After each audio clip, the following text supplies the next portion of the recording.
अरे मोरी मैया, आज तो सवेरे से ही कितनी ठंडी ठंडी पछुआ हवा बह रही है। लगता है जाड़े की शुरुआत हो गई है। सीतामढ़ी की इस बात पर चूल्हे चौके में उलझी सरला अपने अंगने में से बोलती है। जाड़ा तो लगेगा ही ना काकी। हमारा उड़ता हुआ गांव जमीन से इतनी ऊंचाई पर जो है, ऊपर से तड़के सवेरे के 5-6 बजे पूस के जाड़े जैसी ठंडी बयार चलती है और जरा सा तेज हवा का झोंका चलता है तो दिल में डर बैठ जाता है।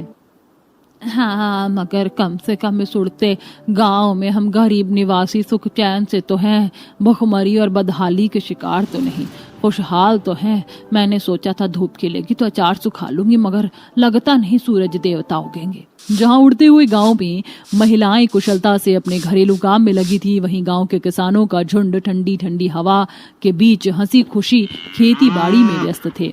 सावन का महीना पवन करे शोर, जियारा रे झूमे ऐसे जैसे वनवा नाचे मोर।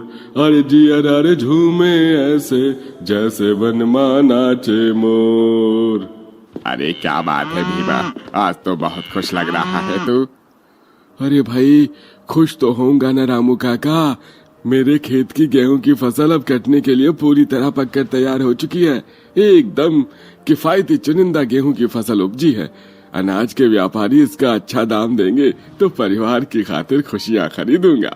ये कहते हुए गरीब किसान भीमा की आंखें भर आती हैं। तभी रामू काका कहते हैं, आंसू पोंछ ले भीमा, अब हमारे रोने के दिन नहीं बल्कि हर्ष और आनंद करने के दिन है। इस साल हम गरीब किसानों का परिवार फसल कटनी का पर्व धूमधाम से मनाएंगे और भर पेट खाएंगे। सभी किसान अपने खेतों में फसल की कटनी में जुट जाते हैं। वहीं निचली जमीन पर बाढ़ की गंभीर परिस्थिति से त्राही त्राही मची हुई थी। करोड़ी मल और उसकी पत्नी डूब रहे थे। कोई जगह बाढ़ के प्रकोप से खाली नहीं बची थी। अजी मुझको बचाओ, मैं डूब रही हूँ। हे भगवान, पूरा गांव पानी में डूब गया है, कोई भी सूखा स्थान नहीं बचा। क्या करूं क्या करूं? हाँ, उड़ता गांव अब वही इकलौता सुरक्षित स्थान है। करोड़ी मल तेजी से तैरकर भाग्य लक्ष्मी को बचाकर जादुई उड़ते गांव की ऊंची सीढ़ी पर जाते हुए गांव में दस्तक देता है। तभी गांव वाले उसे रोक देते हैं। वहीं रुक जाओ, तुम दोनों के लिए यहाँ कोई जगह नहीं है। देखो, मैं तुम सबसे विनती करता हूँ, मुझे और मेरी पत्नी को इस उड़ते गांव में आने दो। मुझ पर तरस खाओ। मैंने जो किया उन पाप का फल मैं भोग रहा हूँ। आखिरकार कौन है ये आदमी और आखिर इसने क्या पाप किया था? साथ ही उड़ते हुए गांव के लोगों के दिल में उसके लिए दया की जगह गुस्सा क्यों भरा है? और किस प्रकार गांव वाले जमीन छोड़कर हवा में उड़ते गांव में बस गए? चलिए देखते हैं। वाह भाई वाह, अब की बार तो बागान के नारंगी बिल्कुल अमृत जितने मीठे हो गए हैं। आहा, दिल खुश हो गया।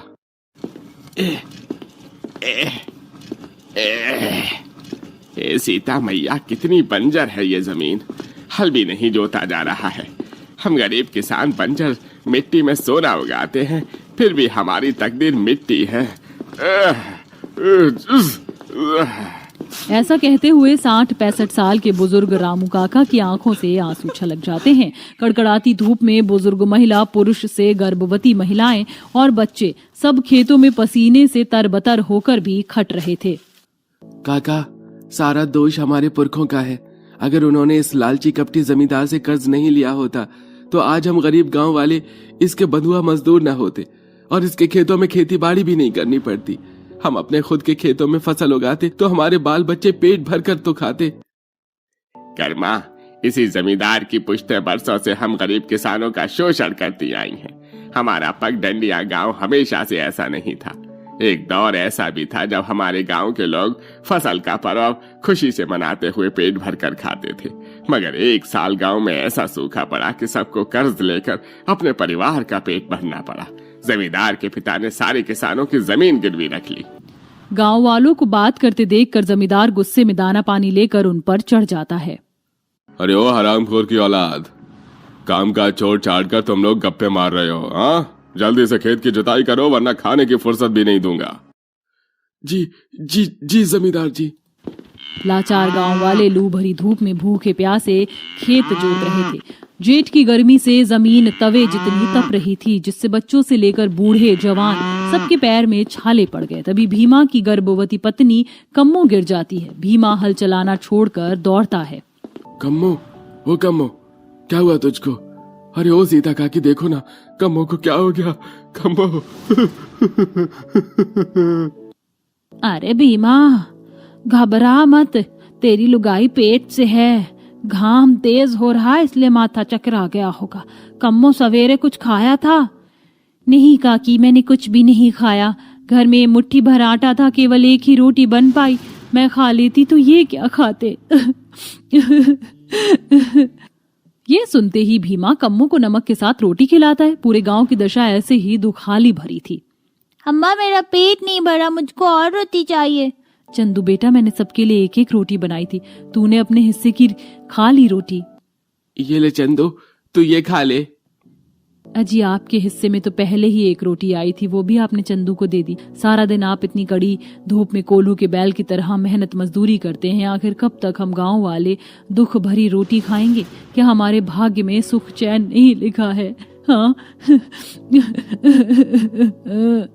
बस बहुत हो गया, हम लोगों को एकजुट होकर इस जमींदार का बहिष्कार करना होगा। वैसे भी ये जमींदार अच्छी पैदावार उगाने के लिए कितनी हानिकारक खाद के इस्तेमाल करवाता है, जिससे हमारे गांव की शुद्ध हवा भी अब जहरीली होती जा रही है। आखिरकार हम गांव वाले किस किस चीज का बलिदान देते रहेंगे? पूरा गांव भीमा की बात पर सहमति जताते हैं। सब अपना मुद्दा जमींदार के आगे रखते हैं। जमींदार ना आओ देखता है न ताओ, सबको गांव से बाहर निकल जाने का ऐलान करता है। तुम 2 कौड़ी के कर्जखोर मेरे खेतों में काम करने से मना करोगे तो फिर निकल जाओ इस गांव से। हम किसान अपनी माटी से क्यों निकल जाए? हम अपने पुरखों की जमीन में बसे हैं। सारी जिंदगी तो तुमने हमारी बोटी नोच नोच कर खाते रहे, अब तो हमें जीने दो। अरे ओ बूढ़े, तो तू सबको भड़का रहा है। अब देख तेरी तो मैं खाल खिंचवाता हूँ। अरे ओ काली, बसा कोड़े इस बूढ़े पर। जी मालिक। जमींदार का आदमी कसाई की तरह रामू पर कोड़े बरसाता है और जो कोई भी बचाव करने के लिए आता वो भी प्रताड़ना का शिकार होते हैं। तभी सीता कहती है, जमींदार, हाय लगेगी तुझे हम गरीब गांव वालों की, तू कभी सुखी नहीं रहेगा। गांव वाले अपने अपने बाल बच्चे और अशुद्ध हवा के शिकार माल जाल को लेके गांव की जमीन से जाने लगते हैं। तभी पवन देवता उनके सामने प्रकट होते हैं। हे प्रभु, आप कौन हैं? मैं पवन देवता हूँ। तुम गांव वालों ने शुद्ध हवा के लिए जमींदार से बैर मोल लिया। मैं तुम्हारी भक्ति से प्रसन्न हूँ, इसलिए मैं तुम गरीब गांव वालों को आज वचन देता हूँ कि मैं तुम्हें एक ऐसा जादुई उड़ता गांव दूंगा जहां तुम लोग सुखी और संपन्नता में जीवन गुजारोगे। वहां कोई कलेश और कष्ट नहीं होगा, खुशहाली होगी। इसी के साथ पवन देवता के दाएं हाथ से एक सुनहरी रोशनी प्रकट होती है और देखते ही देखते सीढ़ियां ऊंचाई पर जाते हुए उड़ते गांव में पहुंच जाती हैं। साथ ही हवा फिर से शुद्ध हो जाती है और किसानों के मरियल माल जाल हष्ट पुष्ट हो जाते हैं। माँ देखो, जादुई उड़ता हुआ गांव, चलो ना चलते हैं। सब गांव वाले जादुई उड़ते गांव में बस जाते हैं। जमीन की तरह हवा में तैरते उस गांव में पक्के मकान, खेतीबाड़ी की उपजाऊ जमीन, सिंचाई के लिए बहती नदी, तालाब, सब कुछ मौजूद था। माँ, ये उड़ता हुआ गांव तो कितना अनोखा है और यहाँ से बादल कितने पास पास लग रहे हैं। हाँ चंदू, यहाँ पर हवा कितनी तेज तेज चल रही है, गर्मी का एहसास भी नहीं हो रहा। अब तो हम मौज से रहेंगे। हम पर पवन देवता की दया हुई है, उन्होंने हमें ये उड़ता गांव दिया है। सारे गांव वाले उड़ते गांव में साधारण जिंदगी जीने लगते हैं। वह खेती बाड़ी की शुरुआत करते हैं। रामू काका, इस ऊंचाई पर बसे उड़ते गांव में कितना सुकून है, बिल्कुल गर्मी नहीं लग रही, कितनी ठंडी ठंडी पुरवैया चल रही है। हाँ भीमा, हमने बरसों तक दुख भोगा है, अब ये सुख के दिन हमारे हैं। एक तरफ गांव वाले जादुई उड़ते गांव में खुश थे, पंछियों की चहचहाहट मानो खुशी का गीत गा रही थी। ऐसे ही समय गुजरने लगा। दूसरी तरफ पगडंडियां, गांव बाढ़ में डूब गया। जमींदार का घर उजड़ गया, उसके गोदाम के सारे अनाज बाढ़ में बह गए और दोनों के प्राण संकट में आ गए। दोनों उसी उड़ता हुआ गांव में आ पहुंचे। मुझे अपने उड़ते गांव में आने दो, मेरे पास कोई ठिकाना नहीं है, मुझ पर तरस खाओ। तुमने हमें खून के आंसू रुलाए हैं जमींदार, हमारे बाल बच्चे रोटी के लिए तरसे हैं। वही पाप तुम्हारे सिर पर पड़े हैं। चले जाओ यहाँ से। नहीं रामू भाई, माफ करने वाला मारने वाले से बड़ा होता है। हम पर पवन देवता ने दया नहीं की होती तो आज हम भी दर दर भटक रहे होते ना। अंत में सारे गांव वाले जमींदार की करनी को माफ करके उसे जादुई उड़ता गांव में पनाह देते हैं और अंत में गांव वाले फसल का पर्व मनाते हुए तरह तरह के पकवान बनाकर खाते हैं और खुशी मनाते हैं। अरे भाई, सुनार गांव आ गया है, किसी को उतरना है तो उतर जाओ। कंडक्टर की आवाज लगाने पर विष्णु के साथ एक आदमी बस के अंदर से उतरता है और साथ में विष्णु भी बस से नीचे उतर जाता है। लेकिन गांव में इतना सन्नाटा और चारों तरफ एकदम शांति देखकर विष्णु अपने मन में सोचता है, समझ नहीं आ रहा, एक परिंदा भी यहाँ पर नहीं मार रहा। आखिर गांव किस नाम का है ये? मैं तो यहाँ पर कुछ छानबीन करने आया था। तभी विष्णु अपने साथ उतरे हुए उस आदमी से पूछता है, अरे भाई साहब, यहाँ तो न जानवर है न इंसान है, आखिर यहाँ गांव कहाँ है? वो आदमी मुस्कुराने लगता है, मैं तुम्हें बताता हूँ कि आखिर यहाँ का गांव है कहाँ। आप लोग भी सोच रहे होंगे कि जहाँ एक इंसान और एक जानवर तक नहीं दिख रहा था वहाँ गांव कैसे हो सकता है। तो चलिए ये जानने के लिए सोनार गांव के बीते हुए कल में चलते हैं। अजी अब क्या करें, घर के अंदर एक दाना तक नहीं है और मुन्ना भी भूखा है। मेरा तो कई दिनों से खाना न खाने की वजह से दूध भी नहीं निकल रहा। अब क्या करूं? हमारा तो कोई काम भी शुरू होने से पहले ही खत्म हो जाता है। कितनी बार खेती बाड़ी में पैसा लगा चुका हूँ लेकिन खेती हो ही नहीं पा रही। और कब तक हमें ये परेशानियों का सामना करते रहना पड़ेगा? गांव में सिर्फ एक सुरेश का घर ही नहीं था, बल्कि सभी घर ऐसे ही थे जहां मुश्किल से ही किसी घर में चूल्हा जलता होगा। उस गांव में किसी भी इंसान की तरक्की हो पाना नामुमकिन था। कोई भी काम करने से पहले वो काम बिगड़ जाता था। हे भगवान, ये क्या हो गया? कितनी मुश्किल से हमें लोन मिला था और उन पैसों से हमने अपना खुद का काम शुरू किया था, लेकिन एक ही दिन में देखो ये सारा सामान बर्बाद हो गया। इन सामान में कीड़े पड़ गए। ये कीड़े कहाँ से आए कहाँ से नहीं, कुछ समझ नहीं आ रहा। कैसा कोई श्राप लग गया हो हमारे इस गांव को। सभी इतने दुखी थे कि उनका दुख जाहिर ही नहीं हो पा रहा था। कुछ दिन में ही अब धीरे धीरे गांव में कई मौत शुरू हो गई थी। बूढ़े बच्चे जिनसे भूख बर्दाश्त कर पाना बहुत मुश्किल था, वो भगवान को प्यारे होने लगे थे। हे भगवान, ये क्या हो गया? मेरी माँ बिना खाना खाए ही भगवान को प्यारी हो गई। कई दिनों से हम लोग भूखे प्यासे काम की तलाश में अपना पेट काटने की कोशिश कर रहे हैं, लेकिन कुछ नहीं हो पा रहा। इन परेशानियों के चलते हमने अपनों को भी खो दिया। गांव के सभी लोग एक दूसरे को देख रहे थे। सबकी आंखें नम थी। तभी एक बूढ़ी औरत हाथ में छड़ी लेकर लंगड़ाते हुए उन लोगों के पास आई और कहने लगी, कभी कभी समाधान ऐसे नहीं निकल पाता है। समाधान निकालने के लिए हमें कुछ चीजों का ध्यान रखना पड़ता है या उपाय ढूंढना पड़ता है। जंगल के बीचों बीच एक जादूगरनी रहती है। अगर उससे उपाय नहीं निकला तो फिर किसी से नहीं निकला। जाओ, सभी मिलकर उसके पास जाओ और परेशानी का हल ढूंढो। बूढ़ी औरत की बात सुनने के बाद गांव के कई सारे लोग इकट्ठे होकर गांव के जंगल के बीच में उस जादूगरनी को ढूंढते हुए पहुंच जाते हैं। हम लोग कब से जादूगरनी को ढूंढ रहे हैं, लेकिन जादूगरनी का तो कोई अता पता ही नहीं है। वो एक जादूगरनी है, इतनी आसानी से मिलना उसका नामुमकिन है। जरा वहां देखो, एक अजीब सी रोशनी दिखाई दे रही है। हमें उस रोशनी की तरफ चलना चाहिए। महिमा के बोलते ही गांव के सभी लोग उस रोशनी की तरफ जाने लगते हैं। देखते ही देखते वो जादूगरनी की झोपड़ी के पास आ जाते हैं। तभी गांव का एक समझदार आदमी सुरेश जादूगरनी की झोपड़ी के अंदर अकेला जाता है। मेरा मुन्ना तो भगवान को प्यारा हो ही चुका है। मैं अपनी पत्नी को जिंदा देखना चाहता हूँ, भले ही चाहे मेरी कुर्बानी चली जाए, इसलिए मैं इस झोपड़ी के अंदर अकेला जाऊंगा। सुरेश झोपड़ी में जब आता है तो वो जादूगरनी को अपने सामने देखता है। जादूगरनी अचानक से उसके ऊपर हमला करती है, लेकिन वो उसके हाथ आगे जोड़कर रोने लगता है और कहता है, मैं आपके आगे हाथ जोड़ता हूँ, हमारी मदद करो। हमारा गांव खतरे में है। गांव के सभी लोग मरते जा रहे हैं। मैं यहाँ मदद के लिए आया हूँ, आपको नुकसान नहीं पहुँचाने आया हूँ, मदद करो। रोते हुए सुरेश और उसके हाथ जुड़े हुए देखकर जादूगरनी को दया आती है।